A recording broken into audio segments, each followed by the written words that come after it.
Hi friends, എല്ലാവർക്കും online ക്ലാസ്സിലേക്ക് സ്വാഗതം. ഇന്ന് നമ്മൾ ഡിസ്കസ് ചെയ്യുന്നത് 6ാം ക്ലാസ്സിലെ ഹിന്ദി ക്വസ്റ്റ്യൻ പേപ്പറാണ്. ഇത് SCERT പബ്ലിഷ് ചെയ്ത ക്വസ്റ്റ്യൻ പേപ്പറാണ്. അപ്പോൾ നമുക്ക് ഓരോന്നായിട്ട് ചോദ്യങ്ങൾ നോക്കാം. ആദ്യത്തെ ചോദ്യം, നീലി ചിടിയ കവിത की पंक्तियां पढ़े और प्रश्नों का उत्तर लिखे. ഓക്കെ, ഫസ്റ്റ് ലൈൻ വായിച്ച് നോക്കാം. इस फुनगी से उस फुनगी पर उड़कर जाने वाली चिड़िया, इन पत्तों में उन पत्तों में छिपकर गाने वाली चिड़िया. ओके,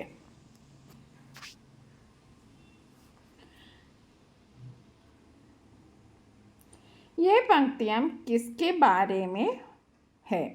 ഇത് എന്തിനെ കുറിച്ചാണ് പറയുന്നത്? അപ്പോൾ നമുക്കറിയാം ചിടിയെക്കുറിച്ചാണ് പറയുന്നത്. ഇവിടെ ഓപ്ഷൻ തന്നിട്ടുണ്ട്. പത്തോं के बारे में, फुंगी के बारे में, चिड़िया के बारे में, कंगारू के बारे में. അപ്പോൾ ശരിയായ ഉത്തരം എന്താണ്?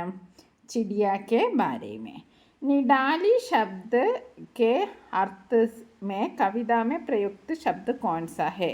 ഡാലി എന്ന ശബ്ദത്തിൻ്റെ അർത്ഥം വരുന്ന വേറൊരു പദം ഏതാണ്? ചിടിയ ആണോ, പത്ത ആണോ, ഫുങ്കി ആണോ, ചിപ്കർ ആണോ? അപ്പോൾ ശരിയായ ഉത്തരം ഫുങ്കി എന്നാണ്. ഡാലി ഫുങ്കി എന്നൊക്കെ പറഞ്ഞാൽ ഫൂലാണ്. ഫൂൽ എന്നാണ് അർത്ഥം. ഓക്കെ, ഇനി നമുക്ക് അടുത്ത ചോദിക്കാം. കവിതാക്ക് സമാൻ രൂപോ വാല ശബ്ദ ചുൻകർ ലിഖേ. ജയ്സെ ജാനേ വാലി. ജാനേ വാലി എന്ന ആ ഒരു മോഡലിൽ ഒരു വാക്ക് എഴുതാനാണ്.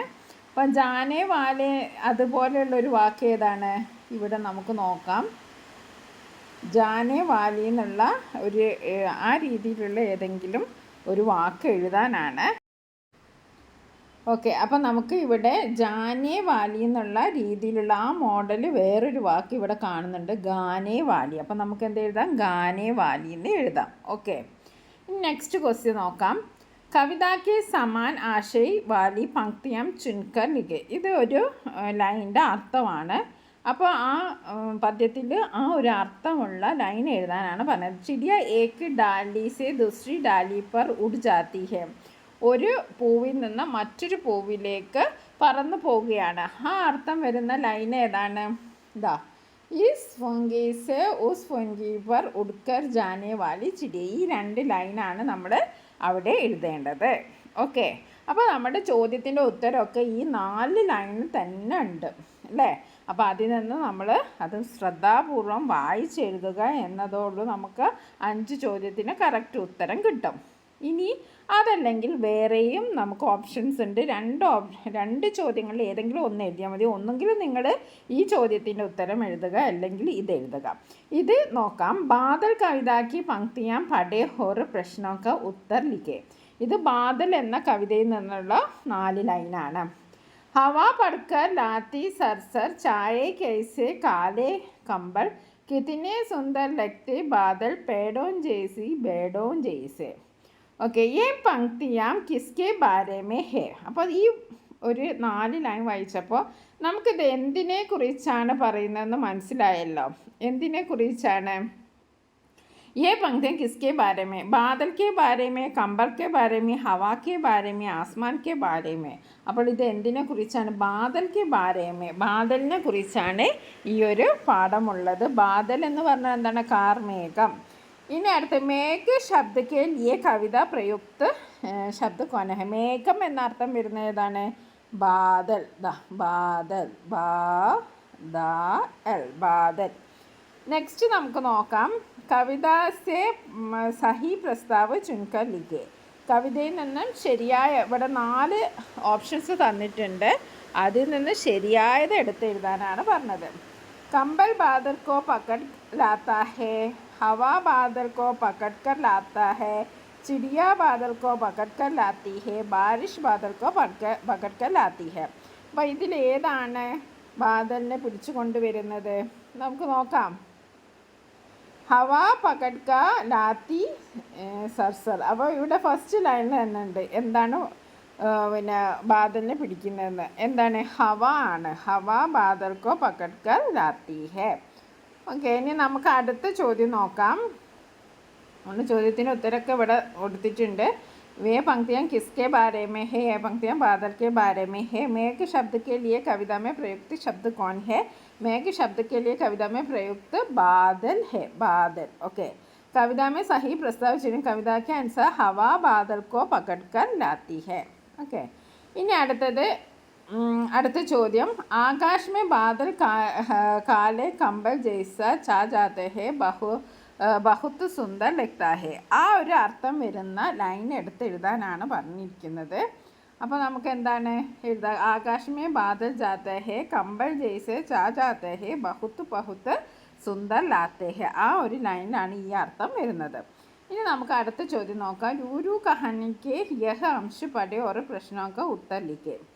രൂരു ജബ് ടൈം ആ ഗയാ ബച്ചാ അമ്മി കി ഗോദ് സെ നിക്കലോ. അമ്മയുടെ മടിയിൽ നിന്ന് വരൂ. ഓർ ബാഹർ ജാക്കർ ദോസ്ത് ബനാവോ. പുറത്ത് പോയിട്ട് ഫ്രണ്ട്സിനെയൊക്കെ ഉണ്ടാക്കൂ. രൂരുവിനെ തോട ഡർത്തെ ഹുയെ ചിസ്തെ ഹോലെ സെ അമ്മി കി ജേബ് സെ സിർ ബാഹർ നിക്കല. അപ്പോൾ ഇത് കേട്ടപ്പോൾ രൂരു മെല്ലെ പേടിച്ച് അങ്ങനെ പുറത്തേക്ക് വന്നു. ദുനിയ കിത്തിനി ബഡി ഹെ. ലോകം എത്ര വലുതാണ്. ഇത് ഇത്രയേ ഉള്ളൂ സെൻറ്റൻസ്. ഇനി നമുക്കിതിൻ്റെ ചോദ്യങ്ങൾ നോക്കാം. അമ്മി കി ഗോദ് സെ നിക്കൽത്തെ ഓർ ബാഹർ ജാക്കർ ദോസ്ത് ബനാവോ യഹ് കിസ്നെ കഹാം. ഇങ്ങനെ പറഞ്ഞത് എന്താണ്? ചിടിയാനെ, കങ്കാരു കെ ബച്ചേനെ, കങ്കാരു കി മാനെ, ബന്ദറിനെ. അപ്പോൾ ആരാണ് പറഞ്ഞത്? ആരാ പറഞ്ഞ? കങ്കാരുക്കി മാനെ. അപ്പോൾ ആരാണ് കങ്കാരുവിനോട് പുറത്തേക്ക് പോകൂ,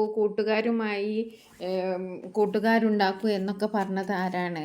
ആ കങ്കാരുവിൻ്റെ അമ്മയാണ് പറഞ്ഞിരിക്കുന്നത് അല്ലേ? സമയമായി കുഞ്ഞെ അമ്മയുടെ സഞ്ചിയിൽ നിന്ന് ഇറങ്ങി പുറത്തു പോയി കൂട്ടുകാരുമായി ചേരൂ എന്ന് പറഞ്ഞത് ആരാണ്? കങ്കാരുക്കി മാ ആണ്. ഇനി അടുത്ത കങ്കാരുക്കെ ബച്ചേക്കോ ക്യാ കഹത്തെ ഹെ. കങ്കാരുവിൻ്റെ കുട്ടിയെ എന്താണ് പറയുന്നത് എന്ന്. എന്താണ്? പില്ല. പില്ല എന്ന് പറഞ്ഞിട്ടുണ്ടെങ്കിൽ കങ്കാരുയുടെ കുട്ടിയല്ല, കുത്ത എന്ന് പറഞ്ഞാൽ ഡോഗിൻ്റെ കുട്ടീനെയാണ് പില്ല എന്ന് പറയുന്നത്. പിന്നെ അടുത്തത് ആരാണ്? ഇവിടെ കൊടുത്ത് ചൂജ എന്ന് പറഞ്ഞാൽ മുർഗീൻ്റെ കുട്ടിയുടെയാണ് ചൂജ എന്ന് പറയുന്നത്. ഓക്കെ, പിന്നെ ഇവിടെ ജോയ്സ് കൊടുത്തിട്ടുണ്ട്. ജോയ്സ് ആണ് എന്ത്? നമ്മുടെ കങ്കാരുവിൻ്റെ കുട്ടി. പിന്നെ അടുത്ത ചോദ്യം നോക്കാം. അടുത്തത് കങ്കാരു കെ ബച്ചനെ ക്യാ ക്യാ ദേഖെ ചിത്ര കെ അനുസാർ വിവരണം തയ്യാർ. അപ്പോൾ ഇവിടെ കുറച്ച് ചിത്രങ്ങൾ കൊടുത്തിട്ടുണ്ട്. അതിനനുസരിച്ച് നിങ്ങളോട് വിവരണം തയ്യാറാക്കാനാണ്. അപ്പോൾ നമുക്ക് വിവരണം ആദ്യം തയ്യാറാക്കാം, എന്നിട്ട് ചിത്രത്തിനനുസരിച്ച് എഴുതാം. ആസ്മാൻ മേ ബാദൽ ഹെ. ആകാശത്ത് എന്തുണ്ട്? ആസ്മാൻ മേ ബാദൽ ഹെ. എന്തുണ്ട്? ആസ്മാൻ മേ മേഘമുണ്ട്. ആസ്മാൻ മേ ആകാശത്ത് മേഘമുണ്ട്. പിന്നെ എന്താണ് കണ്ടത്? പാനി ബർസ ഹെ. വെള്ളം, മഴ പെയ്യുന്നുണ്ട്. പിന്നെ ബഗീചേ മേ ഫൂൽ ഹെ. ബഗീച എന്ന് പറഞ്ഞാൽ ഗാർഡനിൽ എന്ത് പൂക്കളുണ്ട്. തിത്തിലി ഉടുത്തി ഹെ. തിത്തിലി പൂമ്പാറ്റകൾ പറന്നുയരുന്നു. തിത്തിലി ഉടുത്തി ഹെ. പിന്നെന്താണ്? പേടിക്ക് പീച്ചെ പഹാഡ് ഹെ. പേടിന് പുറത്ത് എന്തുണ്ട്? പർവ്വതമുണ്ട്. സൂരജ് ഉഗുത്താ ഹെ. സൂര്യൻ ഉദിക്കുന്നു. ഉഗുത്താ ഹെ എന്ന് പറഞ്ഞാൽ ഉദിക്കുക. സൂര്യൻ ഉദിക്കുന്നു. പിന്നെന്താണുള്ളത്? ഗർക്കെ സാമനെ നദി ഹെ. വീടിനടുത്തൊരു നദിയുണ്ട്. നദി ബഹത്തി ഹെ. നദി അങ്ങനെ ഒഴുകുന്നുണ്ട്. പേട് പർ ചിടിയ ഹെ. മരത്തിൽ പക്ഷിയുണ്ട്. ചിടിയ ഗാത്തി ഹെ. ചിടിയ എന്ത് ചെയ്യുന്നുണ്ട്? ചിടിയ പാടുന്നുണ്ട്. നെക്സ്റ്റ് നോക്കാം. നമുക്ക് ഓരോ ചിത്രത്തിനനുസരിച്ച് ഓരോന്ന് എഴുതാം. പാനി ബറസ്ത ഹെ. മഴ പെയ്യുന്നതാണ്. പിന്നെ ഇവിടെ എന്താണ്? നദി ഒഴുകുന്നതാണ്. അപ്പോൾ നമുക്ക് നദി ബഹത്തി ഹെ. എന്താണ്? ബഹത്തി ഹെ. നെക്സ്റ്റ് എന്താണ്? ബഗീചേമേ ഫൂൽ ഹെ. ഇതൊരു ഗാർഡനാണ്. ഇതിൽ നിറയെ പൂക്കളുണ്ട്. ബഗീചേമേ ഫൂൽ ഹെ. പിന്നെ എന്താണ്? സൂര്യൻ ഉദിച്ച് വരികയാണ്. അപ്പോൾ സൂരജ് ഉഗുത്താ ഹെ. നമുക്ക് എന്ത് എഴുതാം? സൂരജ് ഉഗുത്താ ഹെ. ഓക്കെ, ഇനി അടുത്ത നോക്കൂ. ചിത്രമേ ദേഖോ ഓർ പ്രശ്നമൊക്കെ ഉത്തരലേക്ക്. 2 ചിത്രങ്ങളുണ്ടല്ലേ. അപ്പം कूड़ा कचरा कूड़ेदान में ही डालो, ये संदेश देने वाला चित्र कौन सा है? അപ്പോൾ നമ്മൾ മാലിന്യങ്ങളൊക്കെ വേസ്റ്റ് ബാസ്ക്കറ്റിൽ തന്നെ ഇടണം. ആ ഒരു ചിത്രം ഏതാണ്? ഇവിടെ 4 ഓപ്ഷൻസ് തന്നിട്ടുണ്ട്. ഇത് പറയുന്ന 4 ഓപ്ഷൻസ് തന്നിട്ടുണ്ട്.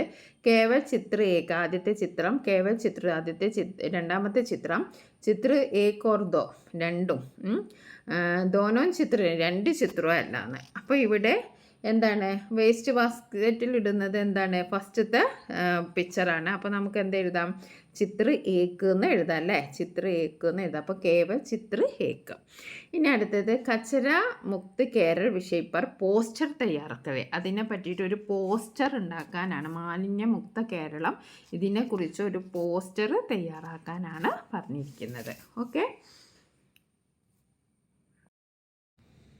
ഇനി അടുത്തത് നമുക്ക് നോക്കാം. സാർത്ഥക് ശബ്ദ ഡൂണ്ടെ ലിഖേ. അപ്പോൾ നമുക്ക് ഇതിൽ കുറേ വേർഡ്സ് ആൽഫബറ്റ്സ് തന്നിട്ടുണ്ട്, അക്ഷരങ്ങൾ തന്നിട്ടുണ്ട്. അപ്പോൾ അത് ഉപയോഗിച്ച് നമ്മൾ വേർഡ് ഉണ്ടാക്കാനാണ്. അപ്പോൾ നമുക്ക് ആദ്യത്തെ ചിടിയ അല്ലേ, ചിടിയ. പിന്നെ അടുത്തത് മച്ചിലി എന്ന് എഴുതാം. ഓക്കെ. പിന്നെ ബാദൽ, പിന്നെ ടീക്ക്, ഖാസ്. ഇതൊക്കെ അർത്ഥമുള്ള വേർഡുകളാണ്. ഇനി അടുത്ത നമുക്ക് എന്താണ് എഴുതേണ്ടത്? ഇവിടെ കുറച്ച് ചിത്രം തന്നിട്ടുണ്ട്. കഹാനി ഉണ്ടാക്കാനാണ്. ഓക്കെ. ഇവിടെ നോക്കാം. ജൽത്ത സൂരജ് എന്ന് പറയുന്നത് ഇതാണ്. ഓക്കെ. മുർജായ ഫൂൾ എന്ന് പറഞ്ഞിട്ടുണ്ടെങ്കിൽ ഉണങ്ങിയ പൂവ്. പിന്നെ സീച്ചിനെ വാലിയിലടിക്കി എന്ന് പറഞ്ഞിട്ടുണ്ടെങ്കിൽ ഇതാണ്. ഖിലാ ഹുവ ഫൂൾ എന്ന് പറഞ്ഞിട്ടുണ്ടെങ്കിൽ ഇതാണ്. ഖുഷ് ലടുക്കി എന്ന് പറഞ്ഞിട്ടുണ്ടെങ്കിൽ നല്ല സന്തോഷമുള്ള കുട്ടി. ഖുഷ് ലടുക്കി എന്ന് പറഞ്ഞാൽ ഇതാണ്. കിലാ ഹുവ ഫൂൾ എന്ന് പറഞ്ഞാൽ ഇതാണ്.